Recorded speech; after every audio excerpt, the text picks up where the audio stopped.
right. Hello. Welcome to the coach and the doc. What are you doing over there? Good Lord. What's going on? I love to wake him up. Look at that. You don't have to wake me up. I'm listening to you. And that's the whole point. Cut this out. I love it. So welcome to podcast number 6. We are excited today, and we're going to get to that. We are coming to the end of February, or what is recognized as Black History Month. But as the coach has always said, every day is Black History. I am Black every day. We are Black every day. So we are Black every day, and so is Black History. So before we get started, I have to do our little disclaimer that the information and views and opinions expressed on the doc and the coach do not reflect the views of Mitchell College. So with that being stated, I'd like to say that our special guest again today is Inonda Peterson. And I'm going to give a little bit of background on who she is. Inonda hails from Houston, Texas, is a dynamic and accomplished individual with a passion for leadership and community. She is a collegiate basketball player and balances her athletic commitments with her academic pursuits. We love scholar athletes, yes. Not just from the neck down, but the neck up. Yes. I love it. Her journey is marked by a series of remarkable achievements that highlight her dedication and drive. Inonda's leadership skills were showcased during this time at Mitchell College in the leadership program. She spearheaded the first student-led Black History Month event, attracting over 500 attendees last year. Her contributions to the college community were recognized with the prestigious Mitchell College Acorn Award, the Dean of the College Award, and the top first-year female scholar athlete award. Yay! Award went in. Woo! Love it. And beyond her academic and athletic endeavors, Inonda is the proud owner of Inonda Writes LLC. She is an entrepreneur on top of everything. I thought she was going to say a 1993 windshield wiper blade. I was like, no, don't do it. Don't do it. So her business is dedicated to giving a voice to those who have been silenced by pain. She's also the author of the book, Till Death Do Us Part, a collection of raw poetry that dives deep into the vulnerable emotions of pain, betrayal, and heartbreak, encouraging others to find the light in the darkest moments of life. And you can find this on Amazon.com. Yes, ma'am. Where I found mine. And we're going to get to that in a second. Inonda is deeply committed to her community, volunteering and public speaking at several events, which she just did today, as a matter of fact, this morning. And At Benny Dover, okay, absolutely. Okay. And other events and colleges in the area, sharing her insights and inspiring others. Welcome, Inonda. Thank you for having me.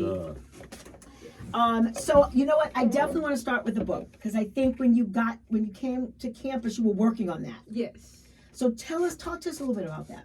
Yeah, so I started writing my book, I would say around 8th grade. I wasn't necessarily writing a book.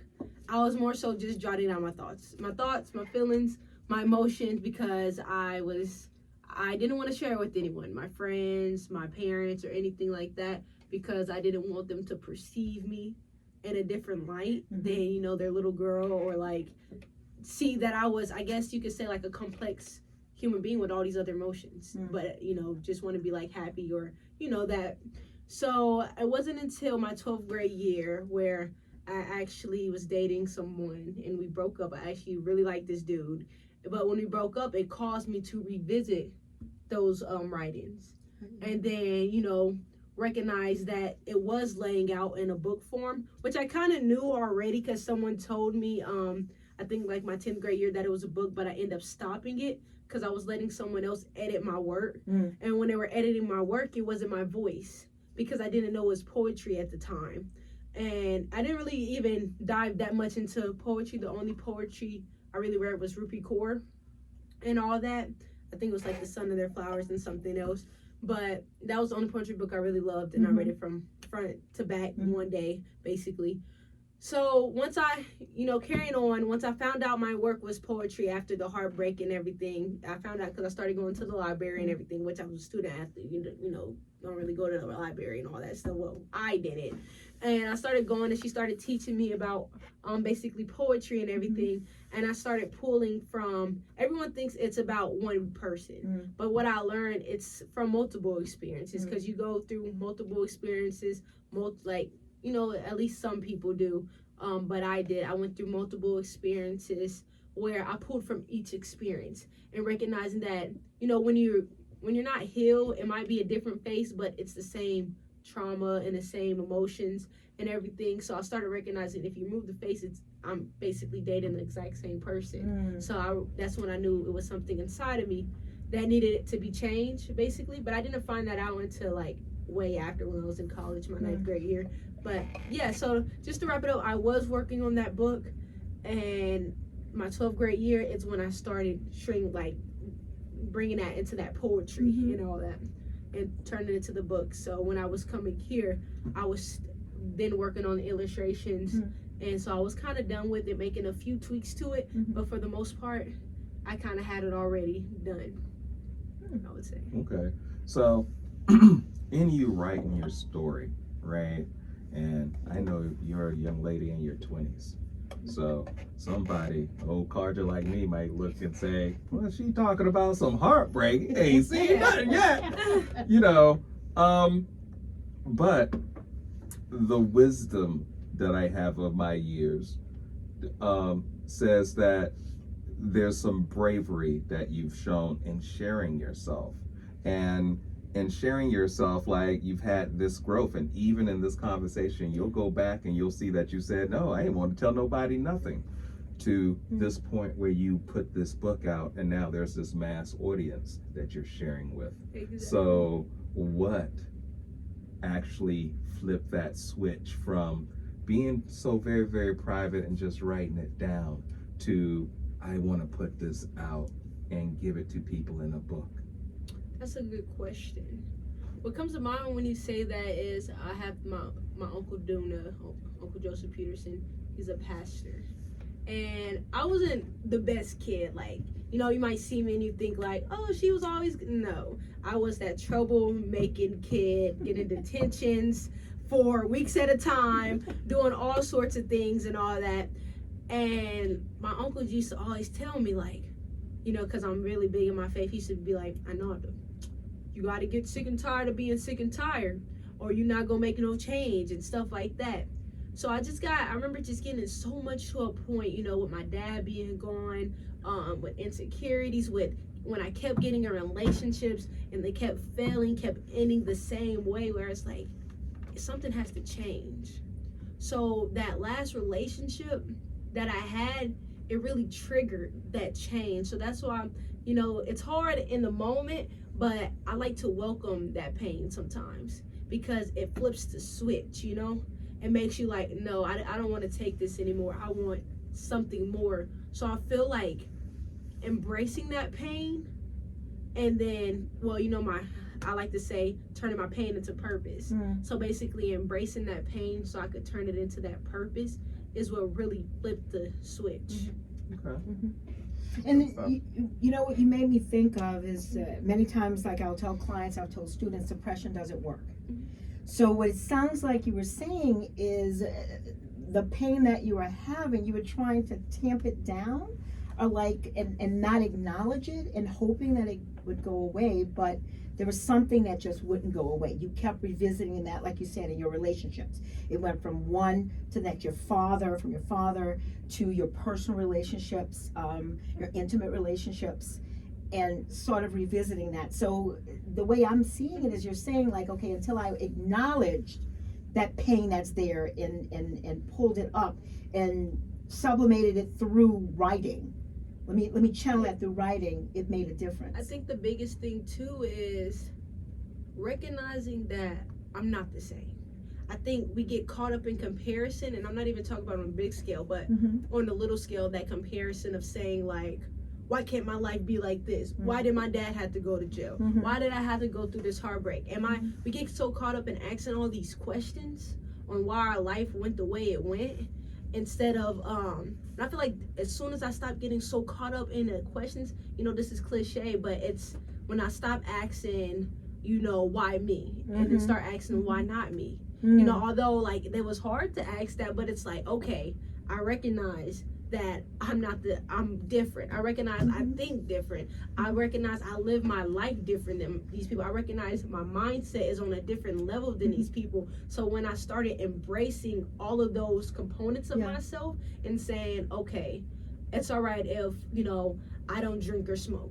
It's all right if I don't want to be laid up with all these guys, if I want to wait. It's all right if I don't do this, that, and the third, And once I started recognizing that I could be myself, and I still struggle with that, even sometimes, doing all that I do, it's like I can't have regular conversations. I can't go with my friends, do anything and all that stuff, say anything out loud, just things that people do, because I'm held to a higher standard. And I feel like all my life I didn't want, I'm big on my faith, but all my life I feel like I had, God saying you were made to stand out. So you're held at a higher standard. So that's why my consciousness, whenever I would go in certain encounters, it will always pull me back, like, nah, I don't need to be in that space. But other people, it's like, oh, this is cool, this is fun. But me, it's something inside of me that was pulling me out. So when I started embracing that something inside that was pulling me out, which stopped suppressing it, was when I was able to, embrace it and recognize it and, like you said, flip that switch. So Inonda, let me give you something. The first thing is, there's a quote that says, comparison is the thief of joy. The second is, I was right where you are, where it was like, doggone it, and my daughter said the same thing. It seems like we're held to a higher standard, and it's not that you're held to a higher standard. It's know that you have a higher standard. That's the difference. When you say somebody is holding you, you're looking outside of yourself. And I need you, before you walk out of this room, to understand your relationship with God requires that you hold yourself Like that. to that standard. Like, this is the standard I set because I'm somebody's child. My daddy wouldn't like it if I did it, and if it's not good enough for my daddy, it's not good enough for me. It's my standard. And the problem is people lower their standard. And there's a whole lot of women that wish they had your story, like that could go back and take a relationship from their childhood or from their teens and develop into a more mature woman in their 20s. There's still people going through, men and women, going through the cycle of, man, there's something that I keep on attracting the same person. And you said it. It's something that it's something in me that has to change, because this is the person that I'm going after. This is what I'm doing.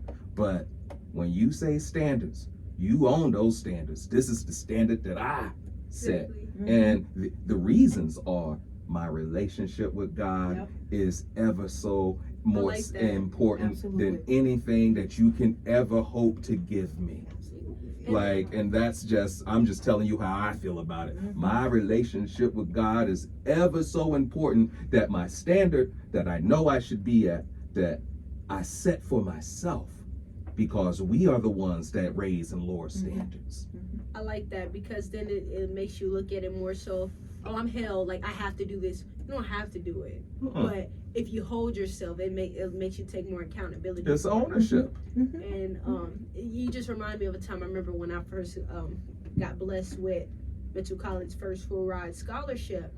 I remember I was with my mentor, Miss Lisa, and I was of course happy, but I was also, I remember walking to class kind of after, and I was a little crying and all that stuff, because I was like, God, I don't want people to look at me different, I don't want people to put me on a pedestal.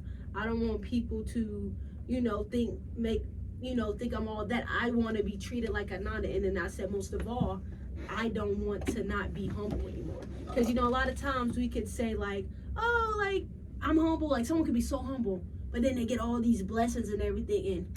And it's easy to say when everything's going good. Like even you see it, in the Bible when I forgot, I think it was Peter, I believe, but he was like, Jesus, I won't deny you.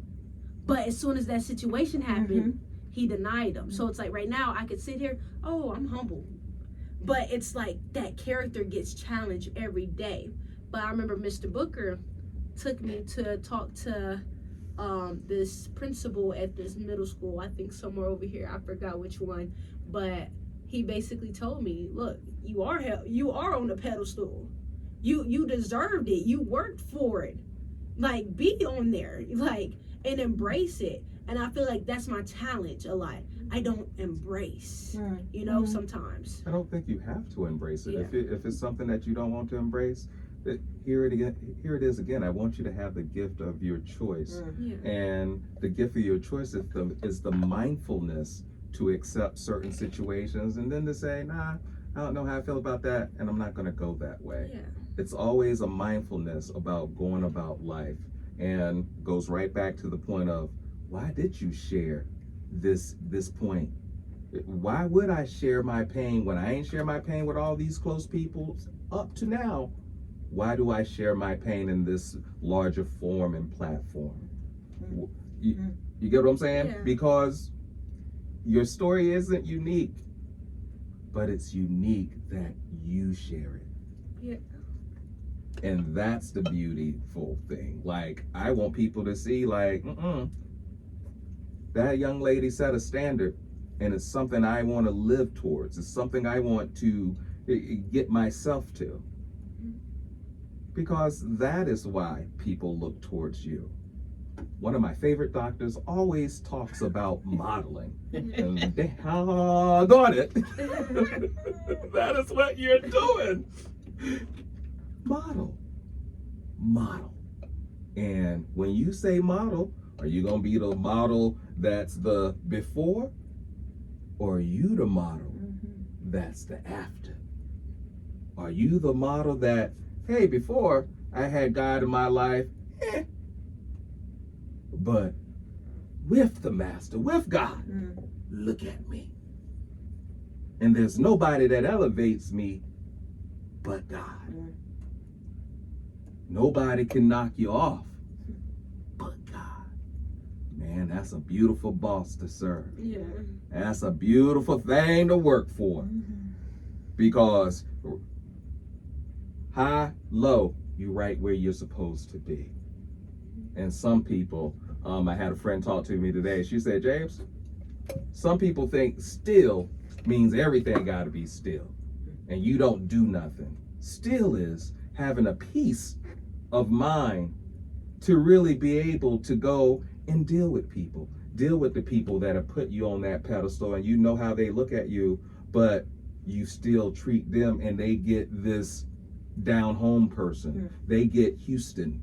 They get your mother's teachings. They get your mentor. They get Kevin Booker. They get Dr. Turquie. You carry all these things and people with you. They get all these things, and you just set your standard. I like that. Absolutely. I'm about to replay this. Absolutely. Listening to you guys, the couple things stood out for me. We were talking about standards, and listen to that lead into that, the values, because basically you're set, those standards get strengthened by your values, your value of God. That is the number one thing in your life. And I hear you talk about those relationships that were not so good, and I tell folk, you have to know your standards, your /values, but you also have to look at the people that are around you. Do they have those same standards and values?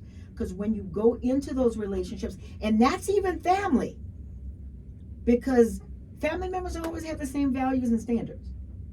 They're family, but it's not necessarily there. So what empowers you? Talk about Miss Lisa Booker, Uncle James. You talk about the people that reinforce you, because there are certain values that you have that get strengthened, the things that you love, and you see that in those models.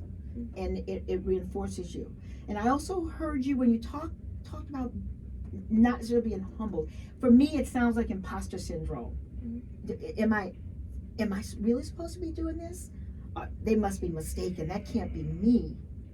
You know, I'm just Inonda. I'm very simple. But yeah, it is you. Like Coach said, it is you. Why not you? And you have to overtalk that voice that tries to get you to think, maybe it's not me. Maybe they're wrong, but they're not wrong, sweetheart. Because you have reinforcement all around you saying, yeah, look at how you rise up. The cream will rise up to the top. Someone told me that too. It's going to rise to the top, honey. And that is what you're learning right now. I feel like too, now that you said that, after a lot of my events, like I'd say my major milestones, the scholarship, publishing my book at 19 years old, a Black freshman year, Black History Month event, mayors, all types of people, purported people, book signing in Houston, big book launch in Houston, mayors, all type of people, never met them before, getting invited to speak at a mayor convention right after this summer, and then coming right back around in the same year, hosting a book signing, same amount of mayors, all that.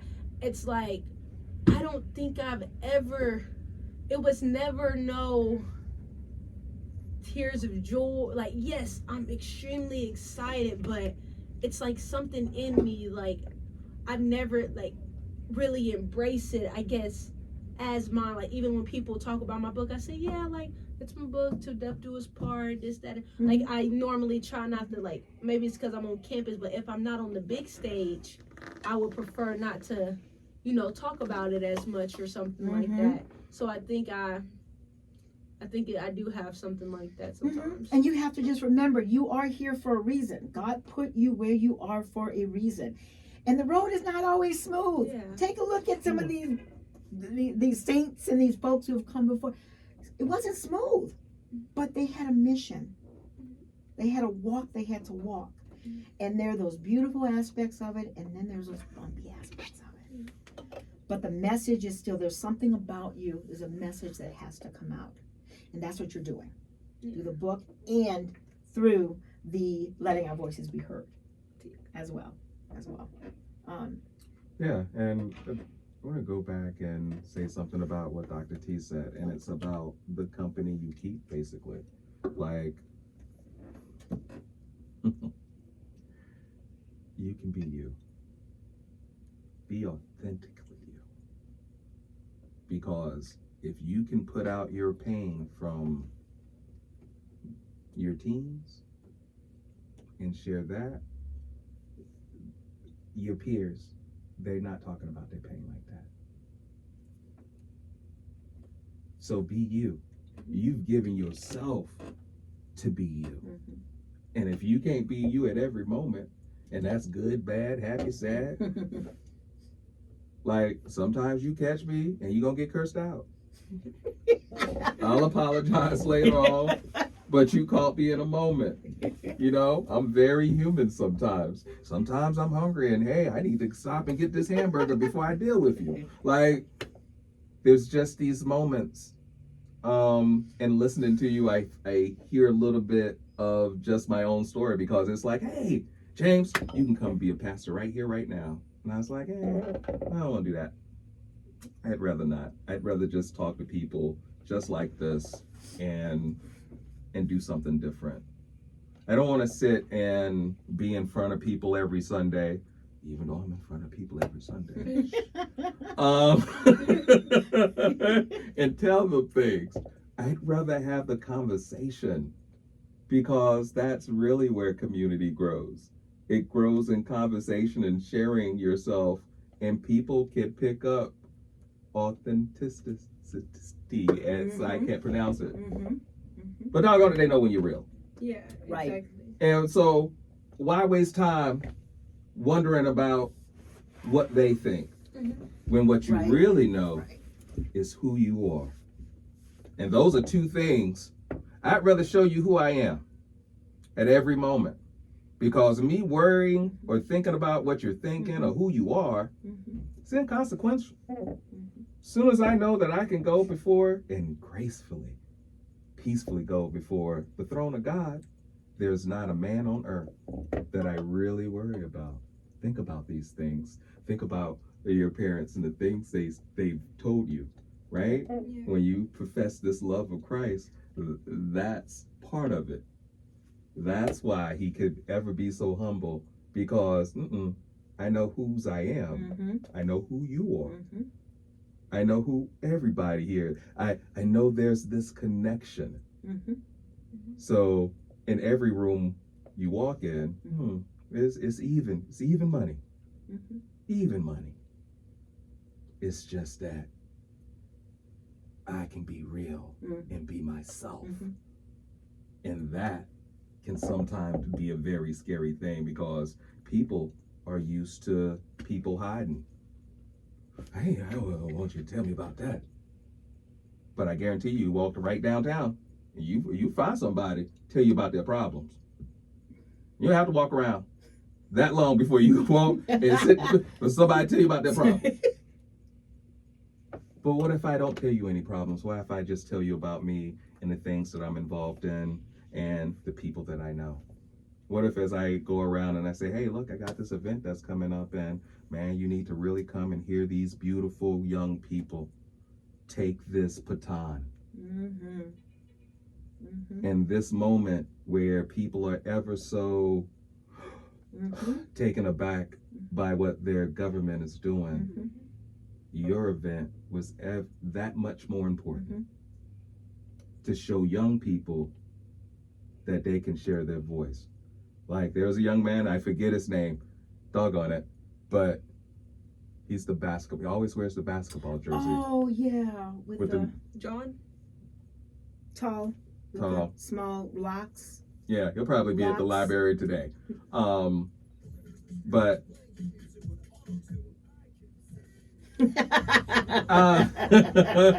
but I was so happy that he got up and just shared. Yeah. And I didn't know that was going to happen. But I was like, just excited that he was like, no, I just want to sit here and share my experience. I'm the first person in my family to go to college. Yeah, he was at the when they did the first college thing too. He was there in that when he was part of the group. Linwood. Yes, Linwood. Yes. Linwood. Yes. Yep, that's Linwood. it. Linwood. That's it. So Yes. Yes. Yes. Yes, I do remember him. So literally just that whole day, there's another young lady, Tanya, that was the choir directors. Like we've just met and been involved with other community activities, and like I was taken aback. Like I love the surprises. Like, oh my goodness. But The people it's that like you run into, that you brought together. To know. Right. And that happened because you decided to be you. Yeah. If you are scared, afraid, okay. Wouldn't But the have happened bravery, at all. Right. yeah. Right. That's true. And you and the authenticity, that's the thing. You have to be you. The coach just mentioned, people come to us, to me, come to him and ask like, oh, with all this stuff going on, the one thing we keep saying is you have to be you. He will say, breathe first. That's the best tool you can have. Breathe. And be yourself. You have to stand in your authenticity, because if someone if you feel the need to have to bend to someone else's tune, you've lost yourself. You've lost yourself. So it's very important to be you. In which that was a good segue into letting our voices be heard. Yeah. So let's talk a little bit about that. Can you give us a little background on how this came about and where we are? Yes, so letting our voices be heard was started when I was actually writing my book. I was working on the illustrations, and then this idea came to mind where I'm like, maybe I should, add curly hair to the illustrations, make twists, like show these illustrations with black features, because I haven't seen I want to say a poetry book, but I haven't seen, like, growing up, I always say I never really saw myself in the mainstream media. Like the Disney princesses were white, and all these different aspects of life was always presented through a white lens. I never got to really see myself as beautiful, you know? Mhm. So I decided to do that, but at the same time, it actually started off pretty selfishly because I was like, what if I have this event? I was talking to a professor, what if I have this event and, you know, just like my book, it shows Black representation, but I have all these people like lawyers and different business owners, you know, all kind of dedicated, showing that different aspects Mhm. of Black culture Uh-huh. from my book. So then she was like, oh, okay. She was like, that would be a good idea. And then she was like, how about you do that event in February? And because it's Black History Month event. And I tell you, I was so naive at the time because I never, like, truthfully, I'm learning my own culture through this event. I never really knew too much about the NAACP. I didn't know too much about anything. Mm-hmm. And I never looked at my culture through my own lens. Like, I just wrote a paper about that. I always viewed my culture through the lens of others and through the words of others. Mm-hmm. And when I say the words, it was always, you know, at school, people would say things like African booty scratcher, or, you know, don't say the N word. White people are not allowed to. Mm-hmm. Oh. So, I'm messing with you. Oh, okay. So oh my then, God. So then, but I say I think that. I think you have to just say booty scratcher. Oh, okay. I don't think you can tag a race with it.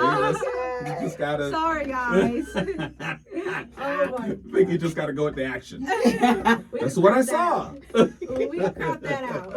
Don't worry about it. No, it's fine. Yeah, no, I'm just playing. Yeah. But like I said, once again, well, you got to be real. Yeah. Hey, man, catch my apology at 11 o'clock. But I say all that to say because I feel like, well, I'm just going to speak for myself, but I feel like those words were attached to stereotypes. Mm-hmm. And that was the only way I knew how to associate myself with my identity Mm-hmm. of being Black. Mm-hmm. Because I don't want to be an African booty scratcher. Mm-hmm. Oh, wow. And then they will touch my hair when I flat on it. Oh, it's weave. I remember vividly. Oh, why does my hair have to be weave, you know? Because I straightened. I used to go to school with braids, barrettes. See the white girls, they're able to take their hair out. I mean, not just white, but you know, the other ethnicities with straight hair. And I'm like, Mom, I want to wear my hair down. Why do I have to get talked about and wear this? So I would go in a restroom, start in middle school, gel my hair down, you know, go back in there between classes, gel it down some more. And then, you know, then I learned recently, like from TikTok, it was like, we have these people saying Black people hair is hard to manage, but it's not. It's because we try to get it to go in directions and in ways that it's not supposed to go. Right.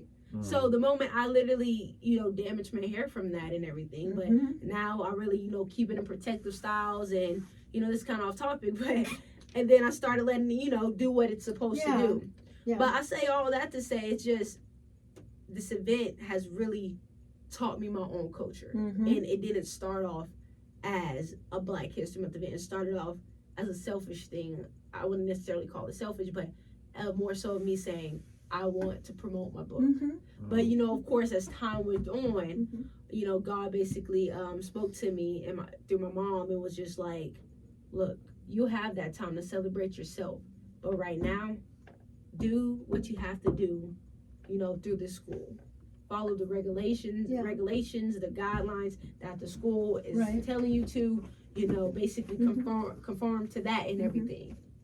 And I'm okay with that because I understand that sometimes a vision has to change in order to work. Well, let me tell you, because your event, these are the Black history facts that I found out through the week, and these are meeting people because I was at your event. So I sat and I met the very lovely NAACP president, and she started telling me about the history, and the NAACP offices for New London is out of the OIC building. The OIC building was owned by a slave trader. Wow. They don't talk about it, but right across the street from that building that was owned by that slave trader was houses for Black people. That was To Hempstead, live. right? Was it the Hempstead? Yep. She said, yeah, Hempstead. Right across the street was, if you had a trade, Mm-hmm. you could move into this area. Mm-hmm. So that's right in New London. And New London is a rich town. It's a pirate town. It's one of my. I had a couple of pirate days in this town. Definitely. Arr. But the history of it, being up north, being down south, you get the cotton field and everything. Up here, what you get is, hey, the Underground Railroad.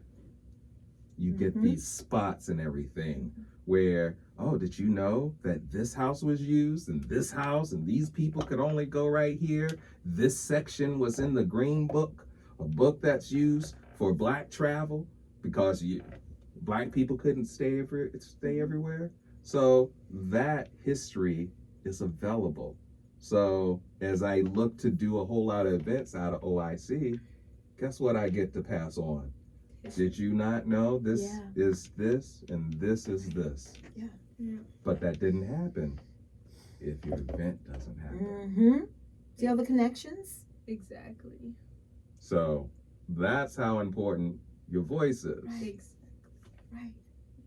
It creates all of that growth. Yeah. And it's not like, I think the foolish thing is that somehow, some way we've been taught to hide ignorance. And it ain't never hurt. Once again, I go right to the manual where it says, without knowledge, what? My people perish. Exactly. So we gotta have knowledge. But then once we get knowledge, we gotta have application of knowledge. Mm-hmm. That's true learning. And that happens in stages.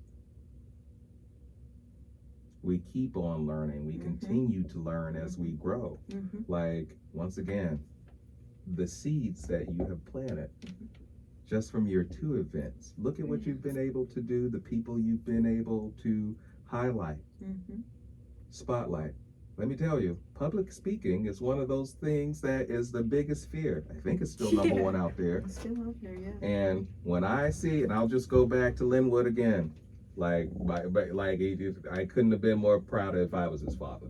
He was For a him, natural. Him to stand out there and say, hey, I'm the first in my family. And then that reminded me of the book, Don't Cry for Me. Yeah. Like, still a lot of people. And this book is based in the 60s, the 50s, 60s, where this woman is saying, I just want one of my kids to graduate from high school. And now, 40, 50, 60 years removed, this young man is standing in this college campus saying, I'm the first of my generation. Right. Yeah. It's beautiful. Wow. And I really love how it just provides, I have to recognize the event is providing a platform for all of these different people to come together and share their voices. 25 performances.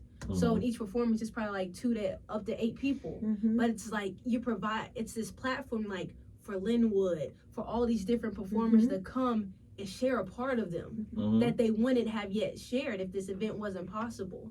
And even for all these, even people up here, it's they said they never seen things that that was at this event and all of that. So it's I don't know. I think it's very transformational and everything in that nature.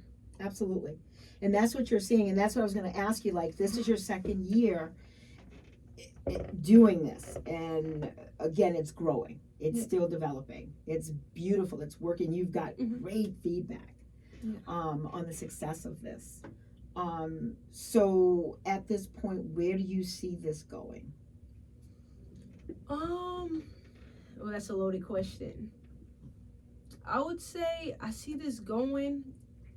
Actually, just today, Professor Stephanie Browder, she just told me that. So I'm currently in the New London middle schools, high schools, and also I just extended my reach to Norwich middle schools as well. So she told me that it would be a great idea if I get actually one student from each high school, a female, and to mentor them.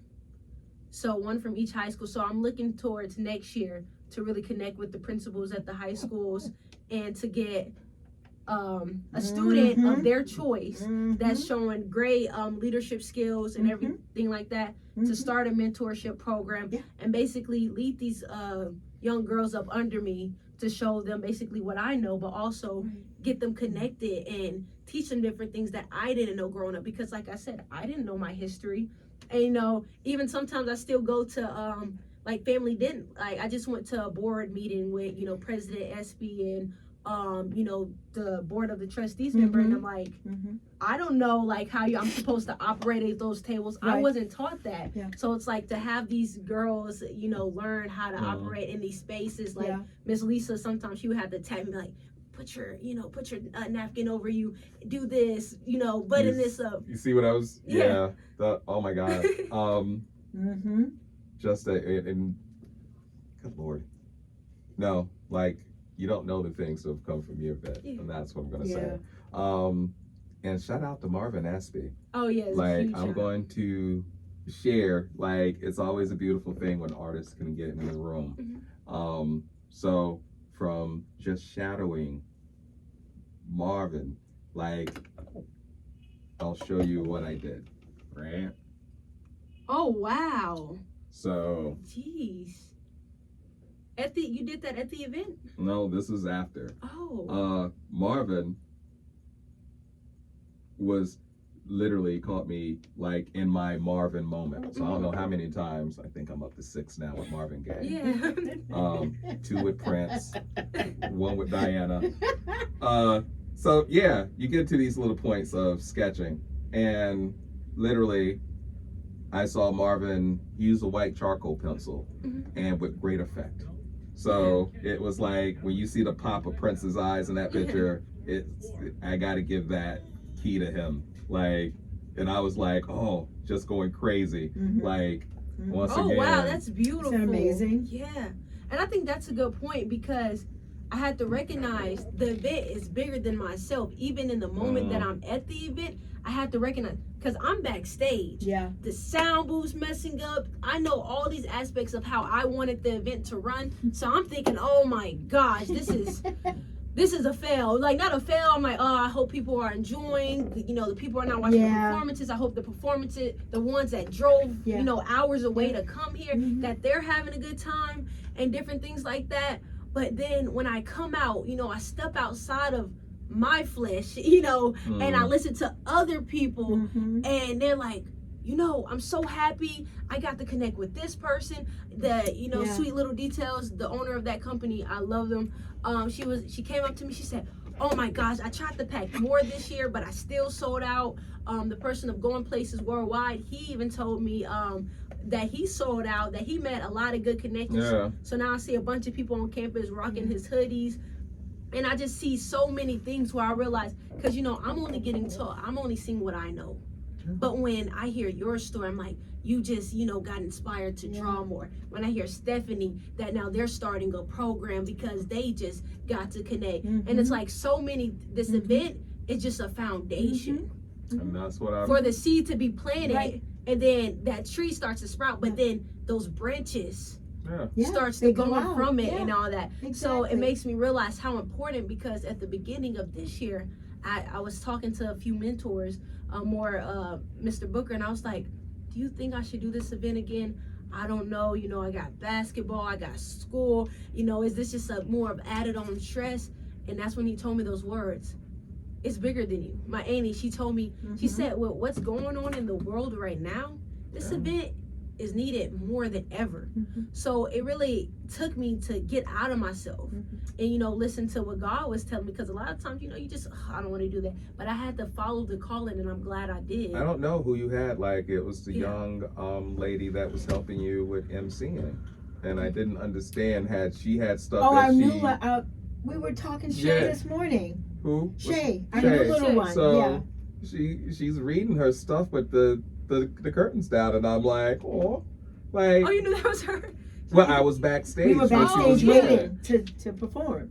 Yeah. So, but once again, she was like so proud of herself. Yeah. So, like, it's stages. Yeah. And once again, to share yourself. Mm-hmm. It's always something to share anything that you wrote, drew. Yeah. There's always you stepping outside of yourself to say, like me going into my phone and say, hey, look, this was because of you. Like you are a part of this Right. picture And you know right what's here. funny that you said that for two reasons. So Shay actually and Linwood and a few other Caleb and Nadia actually pulled them. I'm like, look, it's on my heart. You need to perform. And then Shay was like, I never did this before. I don't know if I want. I said, Yeah. come on, if you want the curtains closed, we can have the curtains closed. But you need to share. And so she did it that way. And after she sent me a long text message just saying, you know, how grateful she was for me to believe in her. And you know, I even just took her to the middle school with me to speak to some 8th graders, and it just, I realized it's those moments like that, like to us, and maybe like, oh yeah, I'm just, you know, I believe in you, but it's them, it's everything to them. Just like when my mentors took me, it was everything. And it brings me back to also, I do a lot of spoken word, and he plays the piano. The first time that he said that he performed to the mass of people was at my first Black History Month event. And I really liked him, so then at my book signing out here, I called him back to perform. And then that's when Mr. Espy saw him and then had him, now he's performing at Mr. Espy's gallery. And then that's when I took him the other day and had him perform at Kelly Middle School. So it just shows that, like I said, it's that tree and it branches off. But this is what you need to understand. You see who you got on your team? Yeah. Like literally, hey, I got like that's huge. I got a musician. If I want to set up I got a musician I can like plug and play. Like these are the people you start thinking about their talent and what they add. Like that's when you start making these little notes and be like, all right. Exactly. That's exactly what I do. Yeah. So I need to go back for a minute because there are a couple things that stood out for me when you were talking about trees. And I'm thinking dendrites from my psychotherapy Latin perspective, those little trees that come out. And I wanted to put something in perspective for you about representation matters and what you're doing and what it means now. When we moved up here to Connecticut and I started substitute teaching. And I went to Norwich and I went in to teach the middle school, to sub at the middle school. Many of those students of color had never seen a teacher, a substitute Black teacher. And I remember quite a few of the students of color asking me, are you Hispanic? Are you Black? I'm like, yeah, absolutely. I'm all of that. So the representation matters because again, at that age, when they see that, they can say, hey, I can do this too. And they see you and they see that representation because they don't, believe it or not, even in this day and age, they don't always see someone, a peer, someone that's not too far from where they are doing what you're doing. And it matters. The representation matters. Let me tell you something right to that point, and just going back. And people usually don't say this, but I'm gonna say it. And this is just my own little. This is my own little. Where's that reasoning. disclaimer? Where's that The disclaimer has already been read. I'm going to say this. I am going to say it, but it's the reason I voted for Kamala Harris. Like Black representation was the reason I voted for her, because for her to be in office does so much more. If they wanted to do reparations for anything, putting that woman in office would do so much more to say, number one, we can vote for a Black woman. Number two, there's not a child in America growing up that didn't have that representation to look. Even at vice president, you still have her to look to. Right. That's why it was so huge for Barack Obama, because no longer can we say, no, Black man can't get there. Yeah, you can. We ain't gonna get there through the same roads as someone of a different race, but we can no longer say we can't get there.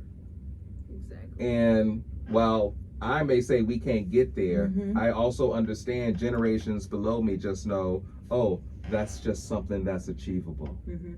Mhm. And the mindset is ever so different. Mhm. And that's the beauty. Exactly. Yeah, that it can be done. And with everything going on, you know, as he said, it points out to a couple things: where we are, how much we've grown, and how much further we need to go. Exactly. The road just does not stop there. There's more work to be done. So when we talk about having you here and having your beautiful representation, following your values, following your star, following your God, and having that be your lead, that's very important, sweetheart. You matter. You matter to quite a few people, not just here on this campus, but around this region, this state, even down to Texas, the big state of Texas. So we want to encourage you to keep it up. You have a lot of people who are behind you, who love you and see your light. Thank you. It means a lot. Yeah. The stoic in me gives you two things. Like, if you ever feel like you're not, just know that you are enough. At every situation, remember God placed you here. Even in your most bored, God, what do you got? God got you there for a reason. And then two, memento mori. Remember, you will die. Yeah. And if you ever feel like you too big or somebody too big, memento mori. Ain't nobody staying here. Only God could place me. Only God Yeah. can take me out. That's Like right. There you you said. go. But I do want to say this last thing too. I feel like, you know, I was talking about like when you see like basically the leaders that we look up to and different things of that nature. It's like you don't see this. Like you don't see what I'm going through right now, like or before the event. You don't see the crying. You don't see me on my knees begging God, may you please, God, can you please touch this person? Can you please put this idea on their heart? So they text me back, so they email me back. They don't see me going into Miss Hodges' office and just crying and trying to tell her that there's something in my eyes. They don't see that. And sometimes I forget about that. But the crying that it went into my book, the crying it went that when I got this, before getting a scholarship, not knowing if my mom was going to be able to pay for my school the next year, the crying that went into, like I said, everything that I do, the nervousness that I feel before I step on the stage, like even speaking to 8th graders, operating that space, knowing how to operate that space. It's like they don't see that. They don't see it, and just like we don't see the tears of all of those people, we just see this person. But this is what makes me human still. This is what keeps me grounded, those emotions that people don't see. So when people, you know, and just add another note, when I was coming back and I was good, you know, I was able to, because I actually I was blessed with an NIL basically to have my book launch back in Houston. So I had a little money left over, and I got me a little scooter. I was able to come up back to school and you know, be able to pay, so my mom wouldn't have to pay for anything. And I'm happy. I was very happy. You know, I'm just riding around on my scooter, and then you see people, oh, I now got that book money now. Oh, I now this, I now that. And then all of a sudden you hear all these people hate it. That's the factual. Yeah, you do. Yeah, and what about it? But anyway, but that's not the point. What about it? You right here, break me off a piece of that Kit Kat. No, you talking about what about it? But then Let me hold something. I don't unhold something. I'm gonna show you. I'm gonna do the right thing. But the point is, of the matter is, then I started seeing, which this doesn't matter, but all these people disliking me and all this stuff, and started picking fights with me. And I end up talking to my mom about it, and she was just like, Inonda, you just got a scholarship, you're riding on campus with a school, you're doing all these things. And it's like, it's hard for people to be happy for you when they're going through stuff in their own life. And just, it's a lot more with it. But it would just having to learn too that, you know, I understand that I'm called to be in the space, but sometimes it's going to be people that's going to try to tear me down, and that's what they're there for. So I feel like that was a huge part of me navigating last semester and all that. Right. But So you need somebody to tell you they did it to Jesus. Yeah, yeah, I know. That's what I was told. Yeah. Girl, They talked about Jesus. I think we open I with thought- that. you know, I thought I was open exempt. with that. I The thought I road was- is not always smooth when you have a mission and a purpose. I thought I was exempt. No, don't work like that. Nah. But you gotta be you. That's the thing. And like Look, you said, you worked hard for that. Nobody didn't come and put that in your lap At and all. let me spoon feed you. At Nobody did that. yeah. Oh, JC was like this. Oh You my ain't God. right there. I What can't. you talking about? JC was. They go, or they sometimes can't. they say like this. One of the two. Oh, They strung them up. Oh my God. They ain't string you up just Not yet. the or not crying. Yeah. Oh, yeah. I'm just telling you. I'm just telling No, you. but yeah, Just telling you. seriously. But Just my views. Just my views, y'all. so Yeah, again, yeah. sweetheart, thank you for being here. You know, for we have to having me. close off. We are so honored to be a part of your path, a part of your life. Very proud. And again, it's an honor. And we definitely know bigger and better things are coming from you. Thank you. Yes. Absolutely. So we're gonna sign off until our next episode 7. Yeah, and as we always like to leave, is that these episodes are brought to you by you breathing. Take a deep breath in and exhale out. Continue to do that till next time, and may blessings rain upon you. Love it. That was great. Beautiful.